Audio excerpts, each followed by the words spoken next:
Bonjour à toutes et à tous. Alors aujourd'hui je vais vous donner une astuce pour bien apprendre à cadrer vos photos.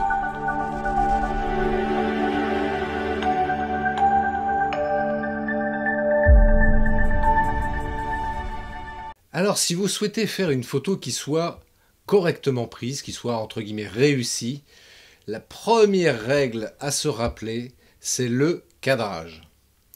Alors déjà, ce que vous pouvez commencer à faire, c'est de respecter ce qu'on appelle la règle des tiers.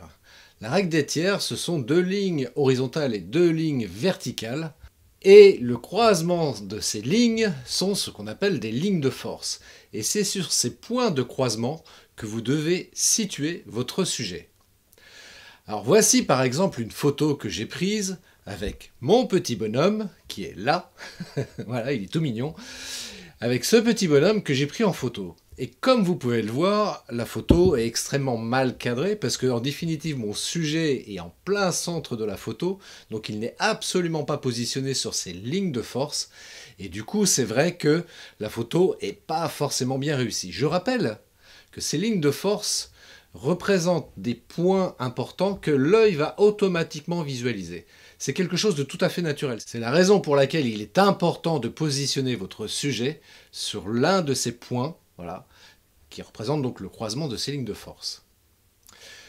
Voici donc une deuxième photo que j'ai prise toujours avec le même sujet, et c'est encore une fois lui que je souhaite mettre en valeur. Et comme vous pouvez le constater, voilà, je l'ai positionné correctement. La photo est bien cadrée et naturellement l'œil va se diriger automatiquement sur ce sujet-là. Voilà, parce qu'encore une fois, je vous le rappelle, quand vous faites une photo, et si vous souhaitez faire une photo qui soit intéressante à regarder, qui soit éventuellement également jolie, voilà, essayez de bien réfléchir comment vous positionnez pour bien cadrer votre sujet ou la scène que vous souhaitez mettre en valeur. Bon, là, en l'occurrence, c'est mon petit bonhomme que je voulais prendre en photo, c'est lui que je voulais mettre en valeur. Et donc, du coup, bah voilà, je l'ai positionné sur l'un de ses points de force. Donc rappelez-vous cette règle de cadrage essentielle parce que, en définitive, pour tout vous dire, cette photo, je l'ai faite avec ça, vous voyez, ce simple smartphone. Et juste avec ça, on peut arriver à réussir à faire des photos qui soient sympas, qui soient intéressantes, qui soient jolies, qui soient esthétiques. Voilà. Donc respectez cette règle des tiers si vous voulez faire des photos qui soient correctement cadrées, même avec un simple smartphone. Voilà, je vous souhaite de très belles photos, je vous dis à très bientôt. Longue vie et prospérité. Bye bye.